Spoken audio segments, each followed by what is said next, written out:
Morning, everyone. Today is Tuesday, and it is February 21st, 2023. Here we go once again. We're up and at 'em. It's a Tuesday. It is the second to the last Tuesday in the month of February. Can you believe it? Next Tuesday, we will actually be on the last day of the month of February. Is it crazy how time flies when you're having fun? Good morning, Bible Blues Brother Scott. Good morning, Miss Jackie. Good morning, Kathy. Good morning, good morning, good morning. Whoa, Rusty's getting a little wild. Playtime is getting a little crazy today. He pounded on the floor. Oh boy, he kind of caught me by surprise there. Anyway, good morning, Tommy. He's very active this morning. Good. Work this out of your system. Oh, if you could just watch him play.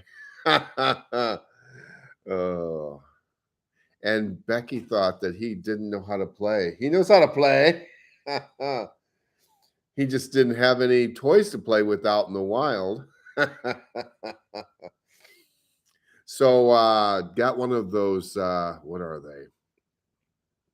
The hex bugs. There's a hex bug mouse.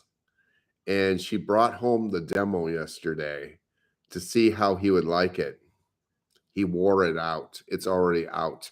It needs a new battery. And he's still playing with it, but now it just doesn't move anymore. It's kind of like, come on, move. Oh boy. Anyway, so let's get on. There is Katie. Good morning. Good morning. We will see you a little bit later this morning, early this afternoon. And we are scheduled to get a few warmies in today. Please don't shoot the messenger. But we need them because we're going to be doing 2 events this weekend. One down at the event center, which we already have to set up tomorrow, because that'll be a Thursday, Friday, Saturday, Sunday. And then we're at Jordan Creek on Friday, Saturday, Sunday. So we're going to need a few warmies, and a few warmies are on the way, including a new one. Yes, another new warmie is coming out to a Posey and Jets near you. And if you don't live near us, again, you can always order online, poseyandjets.com. All right, we're going to get to the message. Again, I went to look for a new message this morning, and then I realized, oh yeah, he's out of the country.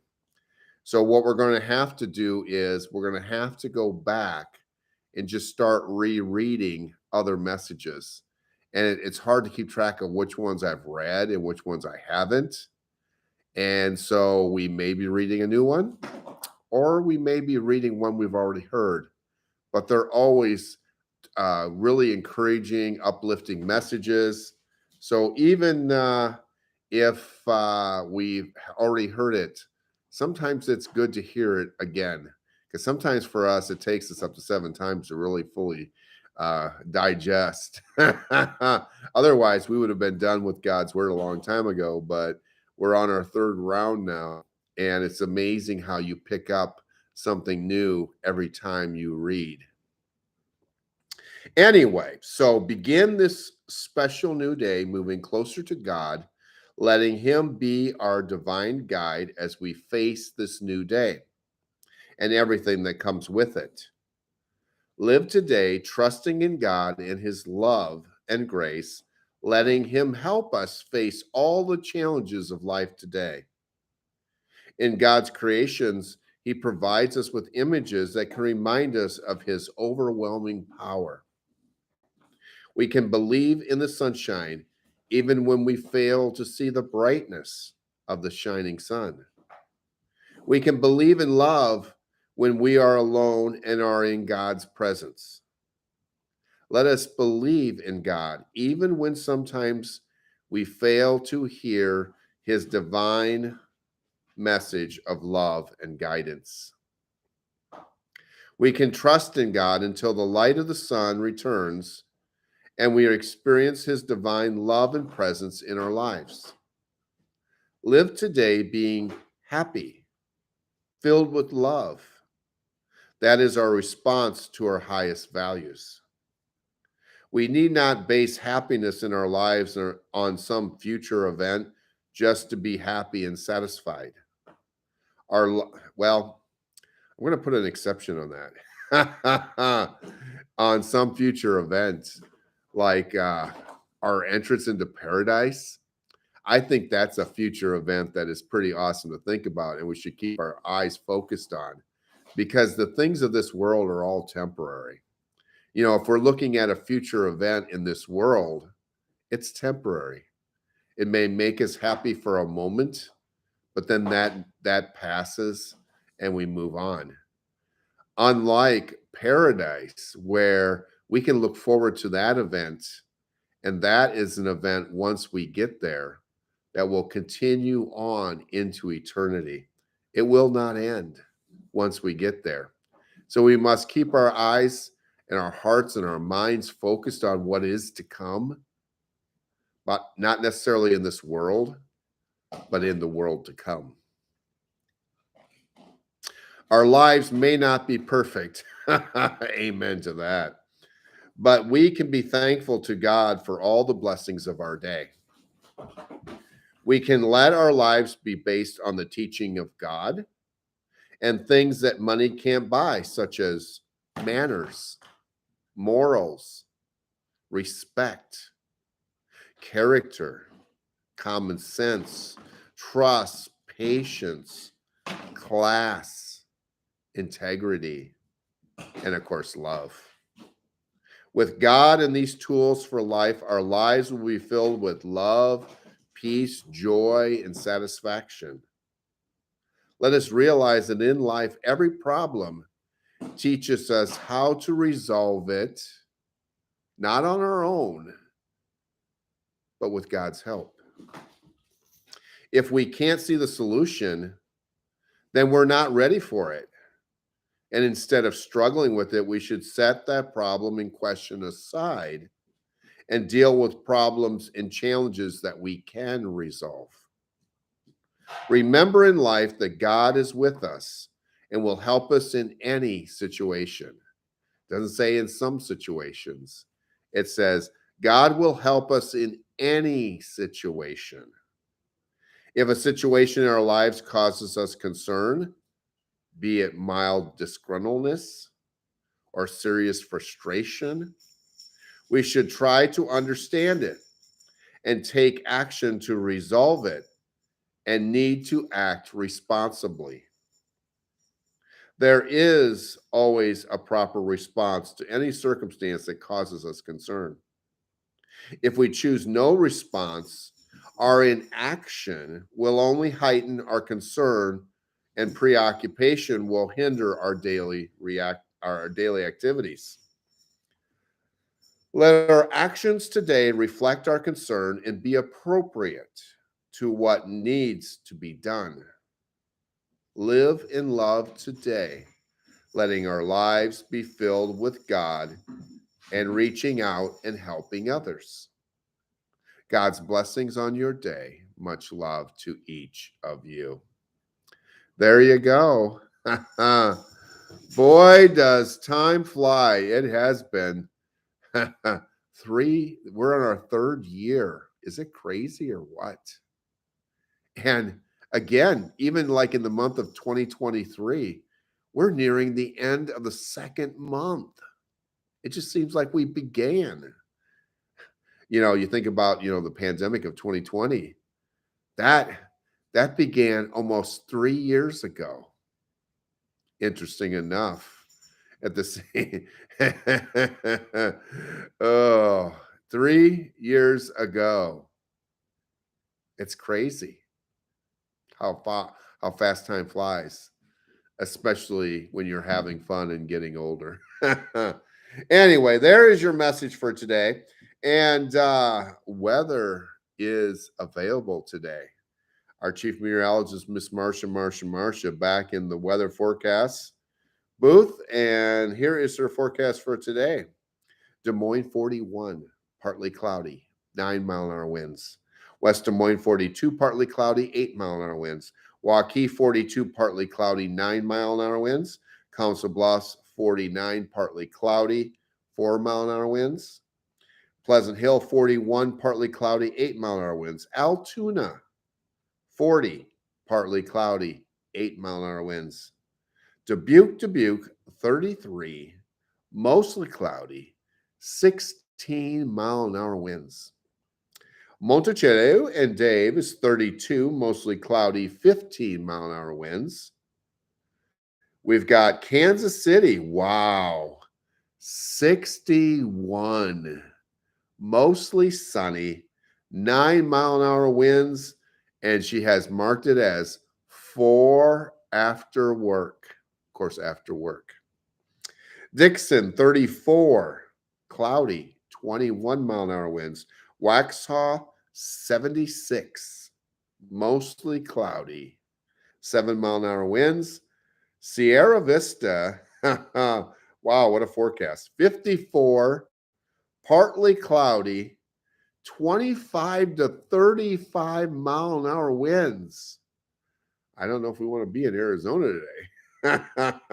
Might get blown out if we get in there. And Texas Tommy, 85, partly cloudy, 6-mile-an-hour winds. Have a great day, everyone. And as your weather forecast brought to you by Miss Marsha. And I just looked down at my clock and it said 7-11. Gotta love the 7-11 and 11-11. Okay. Oops. Who's ready for their story time? The Book of Amazing Stories. Marie, are you ready with your tea? Is Marie here? Do you have your tea ready? Let's go. Today we're going to read about the man who saved the world. There was a man that saved the world? Let's find out. The world teetered on the edge of Armageddon yesterday. No, I mean in 1962. When John F. Kennedy and Nikita Khrushchev played their game of high-stakes poker. Only there would be no winner if either unleashed the dogs of war. A single launched nuclear warhead would start a chain reaction, ending in total destruction. It all started when Soviet Premier Nikita Khrushchev cut a deal with Fidel Castro. In return for Russian resources, the Cuban regime would allow the Soviets to install nukes 90 miles from the United States. When U.S. spy planes photographed missiles pointed straight at the heart of America, President Kennedy called out Khrushchev. The communist boss refused to back down, but the U.S. was not going to allow a Soviet base in its backyard. American warships soon encircled Cuba with a naval blockade. Kennedy had shoved a pile of nuclear poker chips across the table. It was now Khrushchev's play. The wily old fox gambled that the young U.S. president was bluffing and sent a fleet with contraband warheads toward Cuba. The world held its collective breath. Who would blink first or push the button? During those 13 days of high anxiety, 4 Soviet submarines commanded by Captain Vasily Arkhipov shadowed American warships. Each sub carried nuclear warheads with the explosive power dropped on Nagasaki and Hiroshima. The situation only got worse when U.S. warships detected the subs. Next came the game of cat and mouse, search and destroy. The Soviets dove deep. For a week, they sat in silence while conditions deteriorated. As their batteries ran down, the air supply slowly played out. The air supply. Oh, I don't know about you, but when I read that Air Supply, I'm all out of love. I'm so lost without you. Oh, wrong Air Supply. The Air Supply slowly played out. Oh, all I could hear was Air Supply in the background. The heat in the subs was suffocating, and each submariner was rationed a single glass of water a day. Then the Americans began to drop explosives. Tempers finally snapped. Valentin Savitsky, captain of the sub B 59, do not get it confused with the B 52s, and Love Shack, Baby Love Shack. This was a B 59, not a B 52. Was positive that the war had started. He ordered his crew to launch their nuclear warheads. Had that happened, the other subs may have followed suit. But Vasily Arkhipov was in command of the squadron and uncommonly cool under pressure. He vetoed Savitsky's order and commanded his subs to begin the long journey home. They did not arrive to a hero's welcome. A Russian admiral said, "It would have been better if you'd gone down with your ship." Khrushchev's gamble had failed, and Brezhnev deposed him. Captain Vasily Arkhipov spent his final years in disgrace and obscurity. In 1989, he died of radiation poisoning. A decade after his death, the world finally learned about his heroism. He may have made a career ending decision, but in that split second, he saved the world from a nuclear holocaust. 30 years after his death, his widow Olga says that she is proud of her hero husband. We should all be grateful for this Soviet naval captain. The amazing story of Vasily Arkhipov reminds us that God always has the right person at the right time in the right place to accomplish his sovereign purpose. No matter what our world is facing today, remember these words by Corey Ten Boom. Never be afraid to entrust an unknown future to a known God. Again, never be afraid to entrust an unknown future to a known God. Our God is in the heavens, and he does as he wishes. That's Psalm 115, verse 3. Have you heard about nonstop revival in Asbury, Kentucky?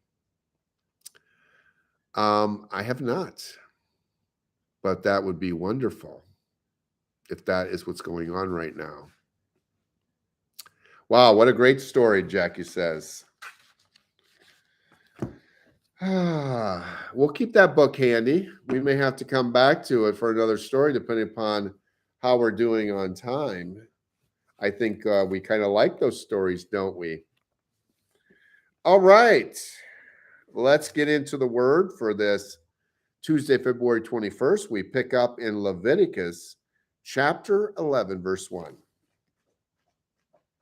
Then the Lord said to Moses and Aaron, "Give the following instructions to the people of Israel. Of all the land animals, these are the ones you may use for food. You may eat any animal that has completely split hoofs and chews the cud. You may not, however, eat the following animals that have split hoofs or that chew the cud, but not both. The camel chews the cud, but does not have split hoofs, so it is ceremonially unclean for you. The hyrax chews the cud, but does not have split hoofs, so it is unclean. The hare chews the cud, but does not have split hoofs, so it is unclean. The pig has evenly split hoofs, but does not chew the cud, so it is unclean. You may not eat the meat of these animals or even touch their carcasses. They are ceremonially unclean for you. Of all the marine animals, these are the ones you may use for food. You may eat anything from the water if it has both fins and scales, whether taken from salt water or from streams. But you must never eat animals from the sea or from rivers that do not have both fins and scales. They are detestable to you. This applies both to little creatures that live in shallow water and to all creatures that live in deep water. They will always be detestable to you. You must never eat their meat or even touch their dead bodies. Any marine animal that does not have both fins and scales is detestable to you. These are the birds that are detestable to you. You must never eat them: the griffin, vulture, the bearded vulture, the black vulture, the kite, falcons of all kinds, ravens of all kinds, the eagle owl, the short-eared owl, the seagull, hawks. Don't eat the hawks of all kinds. The little owl, the cormorant. I don't even know what that is, so I won't eat it. The great owl, the barn owl, the desert owl, the Egyptian vulture, the stork, herons of all kinds, the hoopoe, and the bat. You must not eat winged insects that walk along the ground. They are detestable to you. You may, however, eat winged insects that walk along the ground and have jointed legs so they can jump. The insects you are permitted to eat include all kinds of locusts, bald locusts, crickets, and grasshoppers. All other winged insects that walk along the ground are detestable to you. The following creatures will make you ceremonially unclean. If any of you touch these carcasses, you will be defiled until evening. If you pick up their carcasses, you must wash your clothes, and you will remain defiled until evening. Any animal that has split hoofs that are not evenly divided or does not chew the cud is unclean for you. If you touch the carcass of such an animal, you will be defiled. Of the animals that walk on all fours, those that have paws are unclean. If you touch the carcass of such an animal, you will be defiled until evening. If you pick up its carcass, you must wash your clothes, and you will remain defiled until evening. These animals are unclean for you.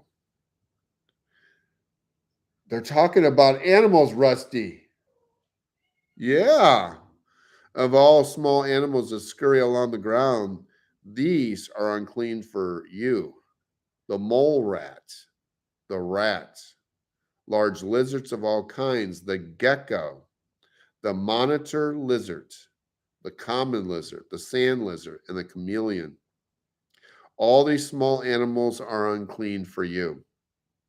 If any of you touch the dead body of such an animal, you will be defiled until evening. If such an animal dies and falls on something, that object will be unclean. This is true whether the object is made of wood, cloth, leather, or burlap. Whatever its use, you must dip it in water, and it will remain defiled until evening. After that, it will be ceremonially clean and may be used again. If such an animal falls into a clay pot, everything in the pot will be defiled, and the pot must be smashed. If the water from such a container spills on any food, the food will be defiled, and any beverage in such a container will be defiled. Any object on which the carcass of such an animal falls will be defiled. If it is an other oven or hearth, it must be destroyed, for it is defiled. You must treat it accordingly. However, if the carcass of such an animal falls into a spring or a cistern, the water will still be clean, but anyone who touches the carcass will be defiled. If the carcass falls on seed grain to be planted in the field, the seed will still be considered clean. But if the seed is wet when the carcass falls on it, the seed will be defiled.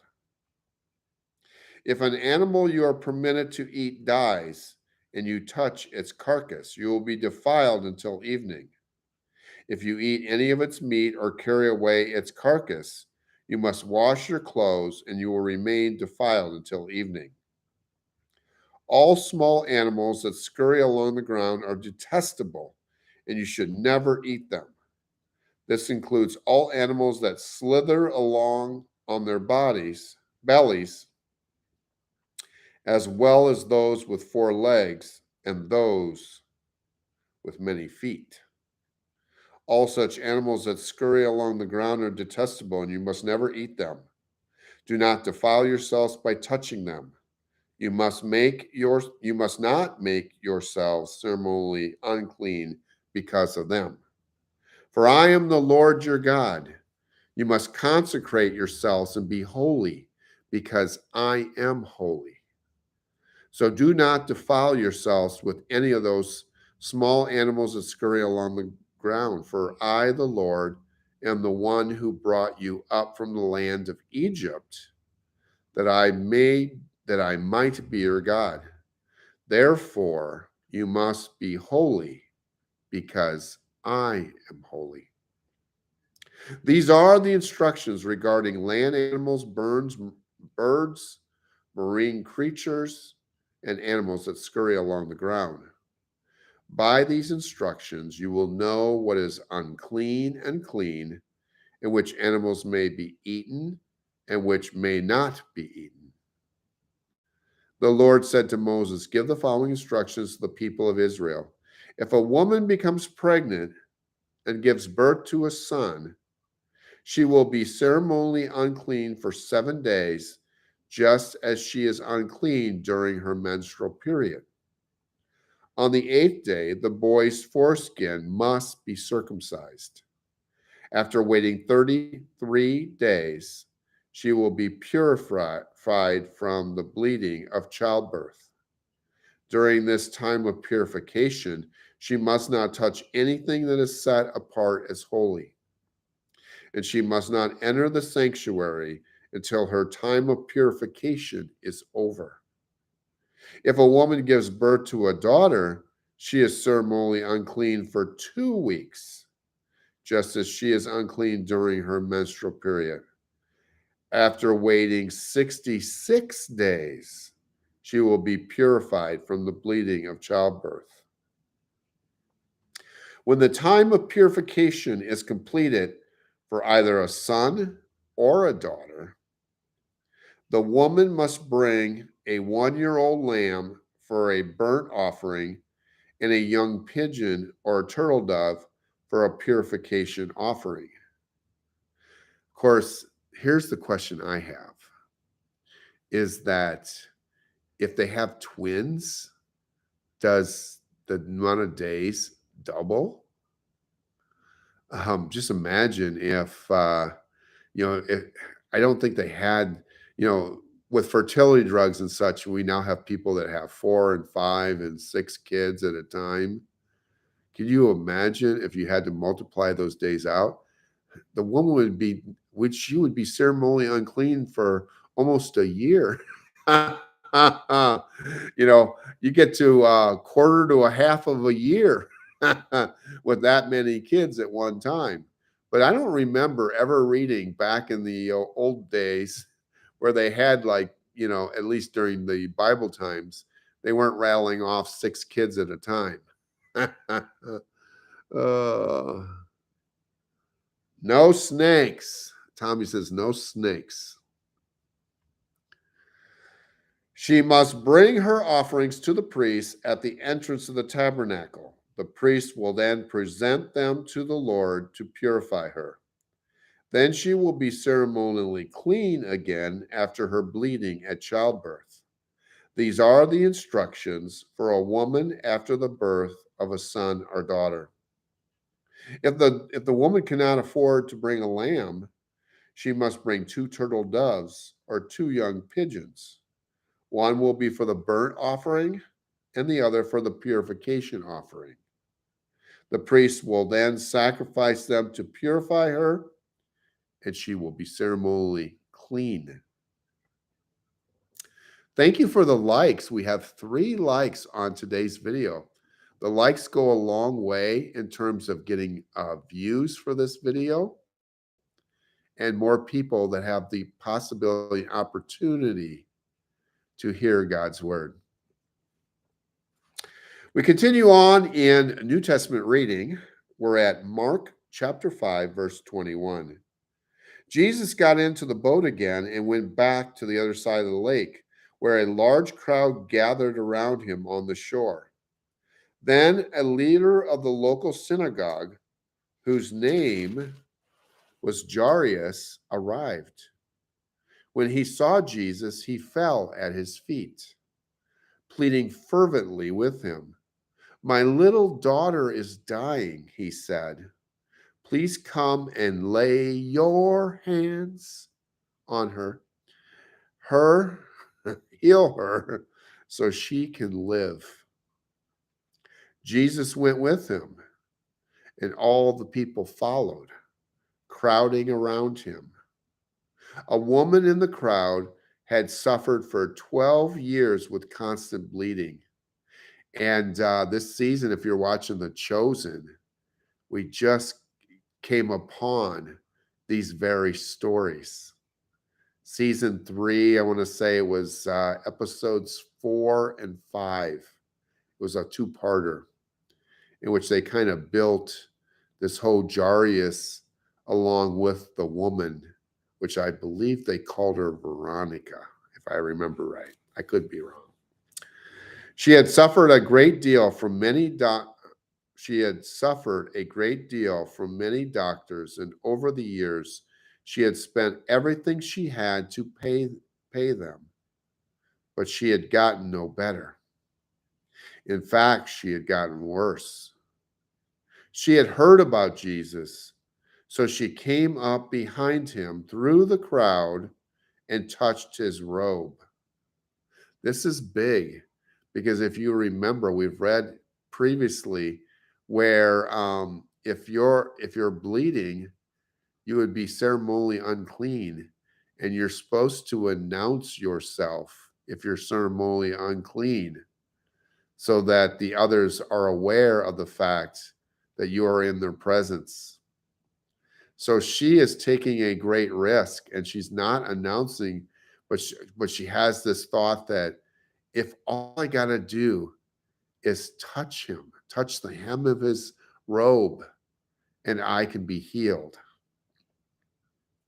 She had heard about Jesus, so she came up behind him through the crowd and touched his robe.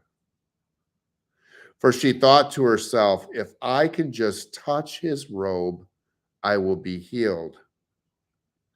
Immediately, the bleeding stopped, and she could feel in her body that she had been healed of her terrible condition.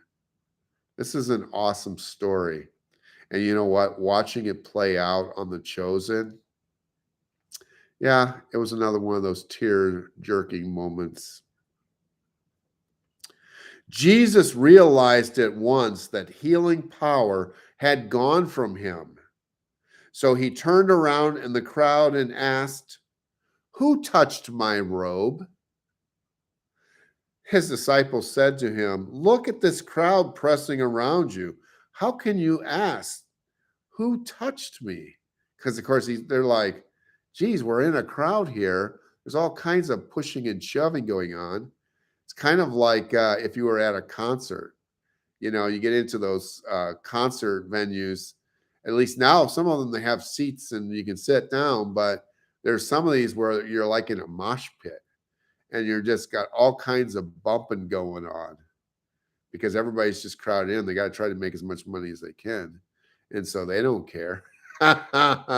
Jam those people in like sardines. And so Jesus is just like, "Who touched me?" And the disciples are like, "There's all kinds of people here touching you." You're probably getting bumped by all kinds.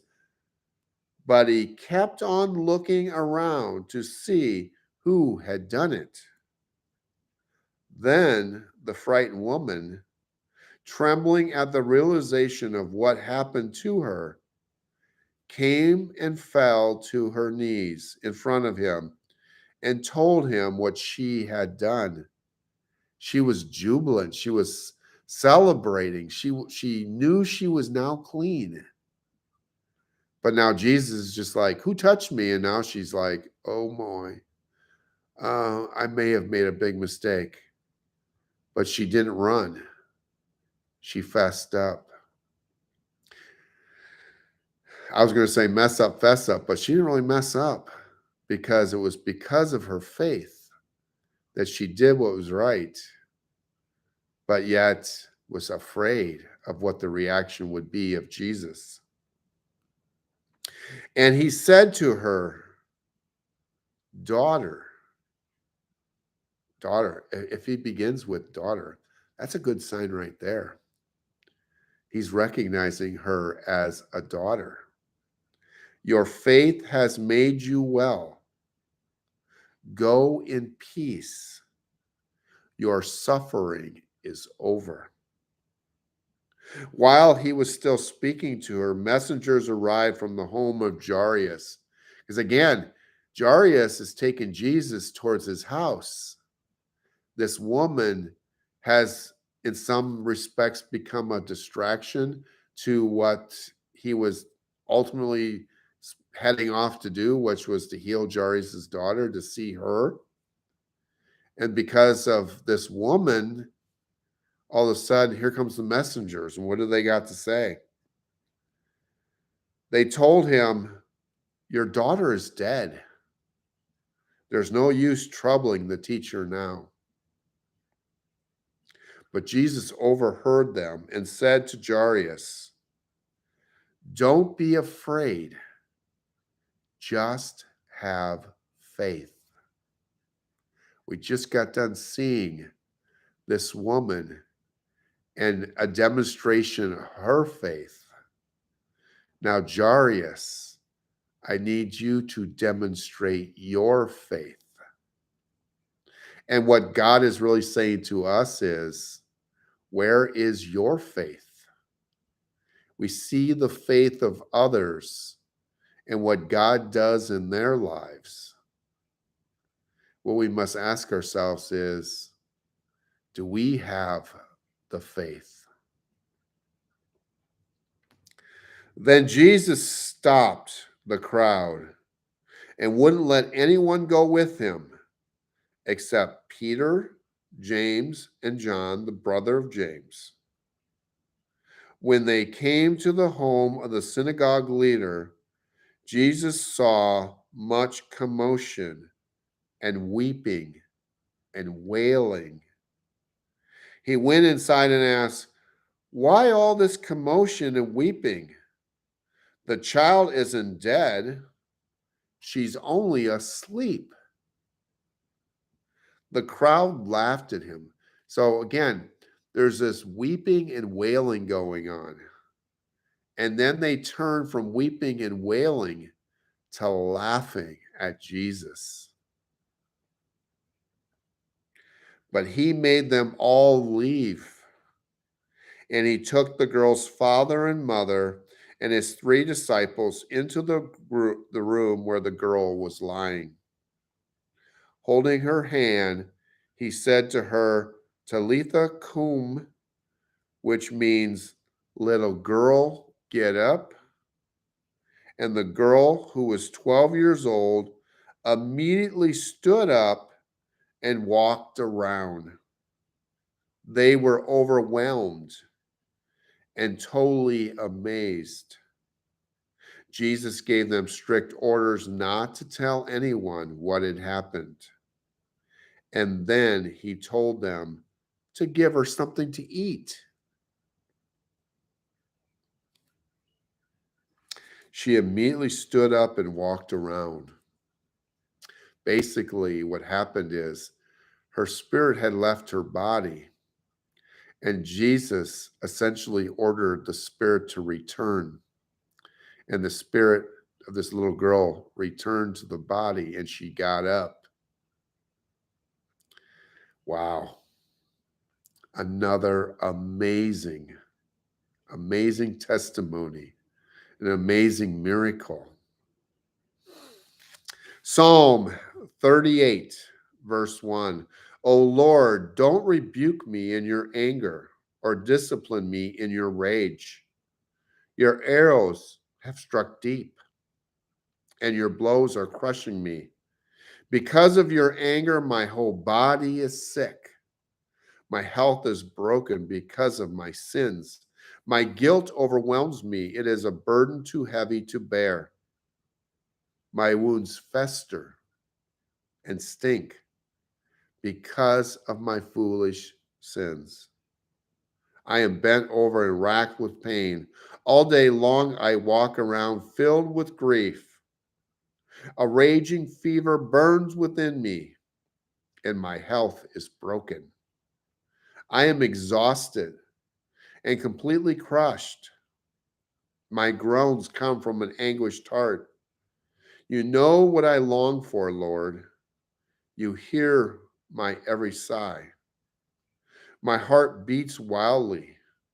My strength fails, and I am going blind.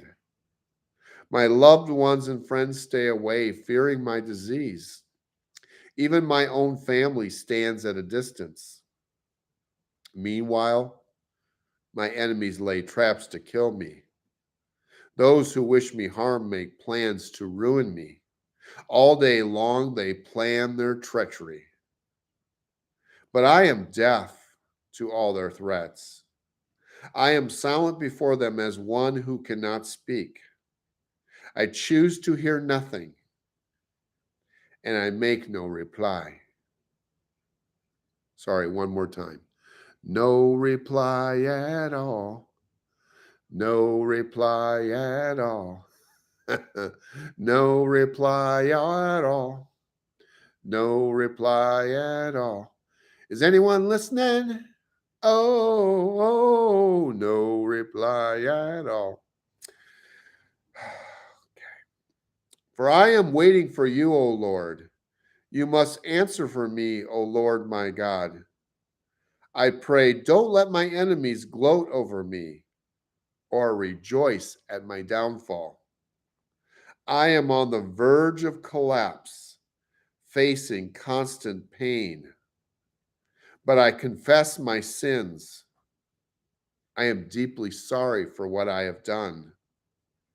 I have many aggressive enemies. They hate me without reason. They repay me evil for good and oppose me for pursuing good. Do not abandon me, O Lord. Do not stand at a distance, my God.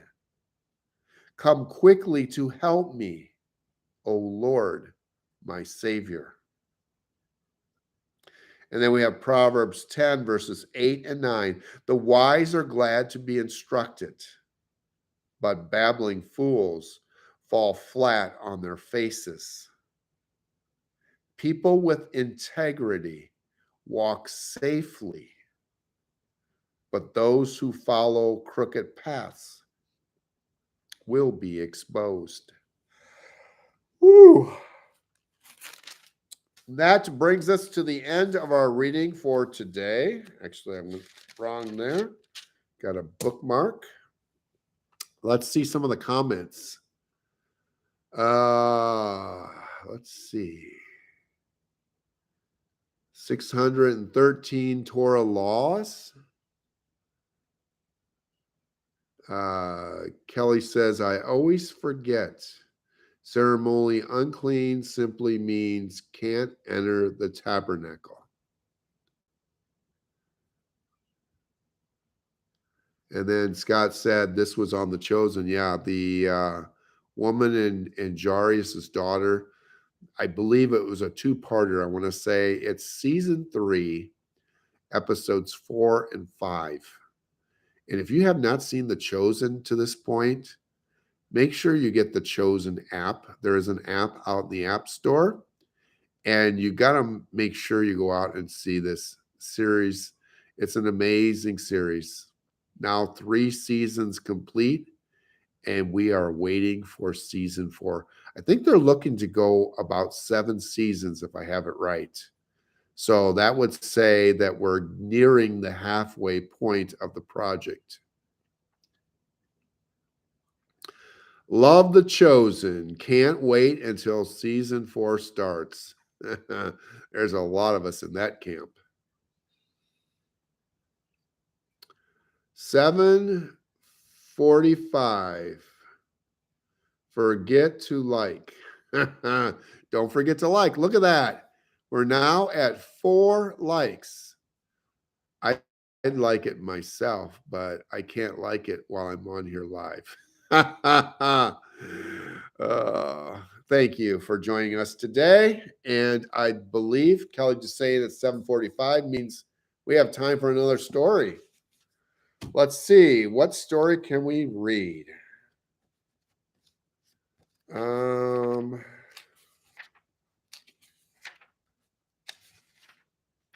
Who wants to hear about the last shot of the Civil War? It was just yesterday. Needless to say, none of us were here for the Civil War. Or you may say we're in the Civil War right now. But in any case, the Civil War that took place long ago. Let's read about it. If you think that the Civil War ended at Appomattox Courthouse, you might want to think again. There would be more gunfire before the news of Lee's surrender reached combatants in the field. But the place where the last shot was fired makes for another amazing story. The story began in Liverpool. Liverpool, not Liverpool, England. Oh, Liverpool. Isn't that where the Beatles came from? Or I don't know. Where Confederate agents purchased the merchant ship Sea King, the fastest and sleekest clipper ship ever built, at Glasgow, Scotland shipyards. It was sheer beauty with teak planks over steel frames, displacing only 1,160 tons.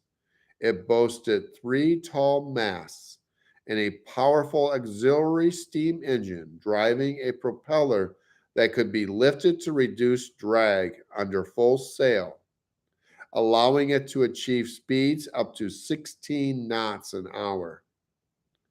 The speedy cruiser was rechristened the CSS Shenandoah.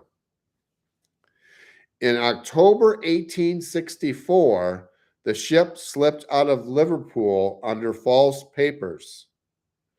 It sailed down the coast of Europe, so maybe it was in England. It sailed down the coast of Europe to Portugal, where it was fitted with high-powered weaponry. The Shenandoah had sailed into the Madeira Islands as a beautiful clipper, but left as a high-speed death machine.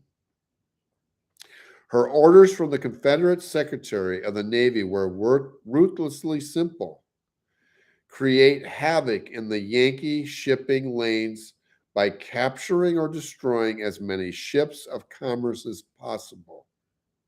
In the next 13 months, the Shenandoah would circumnavigate, that's a big word to read at 7 in the morning, the globe, leaving a trail of destruction in her wake. In all her travels, she captured 38 ships, destroyed another 32, and took 1,000 prisoners. After creating havoc in the Atlantic shipping lanes, she went around Africa's Cape of Good Hope and across the Indian Ocean before pulling into Melbourne, Australia, down under, for repairs. Then the Confederate cruiser turned north, burning 4 Yankee whaling ships en route to the Bering Sea. Off the coast of Alaska, she ran into a whaling fleet out of New Bedford. Over the next several days, the cruiser captured 24 ships, burning most of them and sending the rest loaded with survivors to San Francisco. The master's mate's journal recorded the last shot in the Shenandoah's final rampage. We brought her to with a shot from our 32-pounder Whitworth rifle, which whistled past her stern. After claiming her final prize, the Confederate ship set sail for Liverpool, where she surrendered to the Royal Navy. That journal entry by the Shenandoah's master's mate proves that the Civil War's final shot was fired 4,000 miles from Appomattox, somewhere in the Bering Sea between Alaska and Russia. It is another irony of history that this last battle of America's Civil War was fought by a ship that left England, and its final shot was fired by gunner John L. Guy, a seaman born in England. This amazing story reminds us that civil wars die hard, especially that civil war started by rebellious angels against God's kingdom and his people. Like the CSS Shenandoah, Satan stalks life's stormy seas on a mission to search and destroy. We must be vigilant until Jesus returns to fire the last shot of this civil war, right between the devil's eyes. In the meantime, remember this: the devil wins whenever we lose heart and leave the field to him. That means we never fight, or we never we never fight. No, we never give up. We never give in. We continue to battle on. Because if we have accepted the sacrifice of Jesus on the cross, we have God on our side. And as long as we turn to God, he will give us the fight we need. We may feel as though we have no fight, but with him, he will give us the fight to continue on. Because the devil wins whenever we lose hearts and we leave the field to him. We give up, we give in. Humble yourselves before God. Resist the devil, and he will flee from you. James 4, verse 7. And there you go. There is your second story. And it's time to wrap up with our prayer for this Tuesday, February 21st, 2023, which reads: Eritrean prison cells are often sealed shipping containers left to bake in the African sun. Rations of food and water are scarce. Forced labor and lack of medical care leave many prisoners weak, starving, and vulnerable to disease. Sentences are often vague, with no firm release date. Prison is a place where hope can die or new life begin. Lord, I pray for Christians serving sentences in Eritrean prisons. As they suffer, may they turn their eyes to you, and may they continue sharing the gospel with others. Make yourself known, for only in you is there true freedom. And in Jesus' name we pray. Amen. You think about it. Think about Paul. Paul, who was once Saul, a persecutor of Christians. And then on the road to Damascus, he comes into the presence of the Lord. And he goes from being a persecutor of Christians to becoming one himself. And did his life go well once he became a Christian? No, his life became harder because the people who would have been once his friends all now became his enemies. And the people who used to be his enemies, they probably are having a hard time coming around and trusting in him. Is is he just acting? Can we really trust this guy? This kind of puts Paul in the middle of two bad places. The people that used to be good friends with him no longer like him because he's now saying he's a Christian. And the people who are, the Christians are not fully entrusting in him. And then he goes to prison. And he's in prison. What does he do?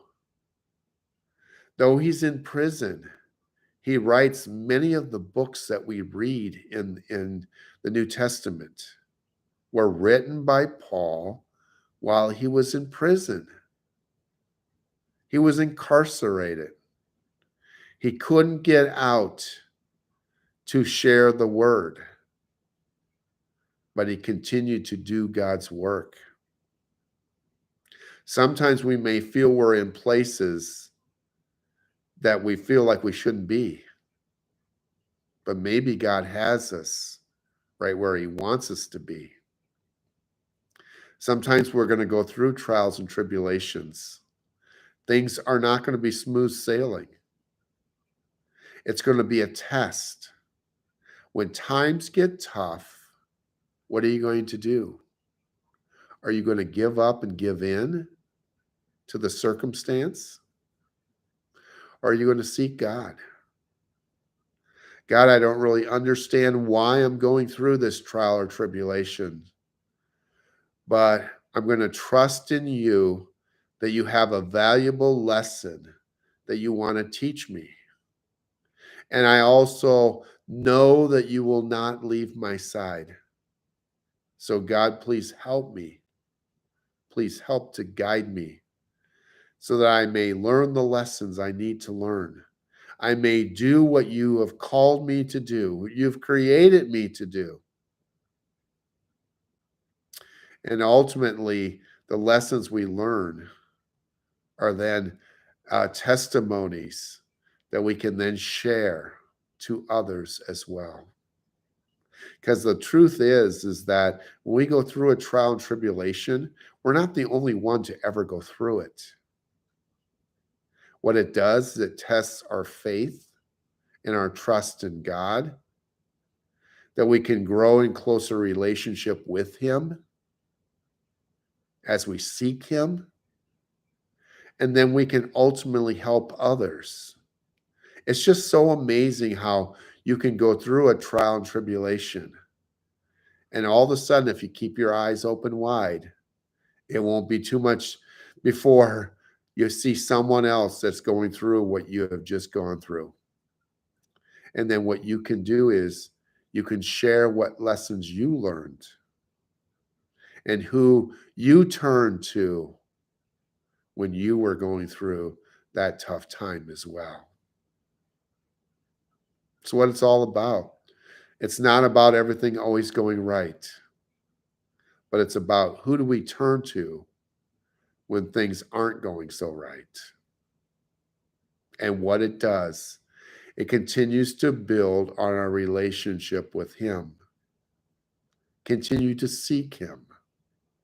Seek his word. Seek to grow in closer relationship with him. And as you do, you will take your mindset will go off of the things of this world.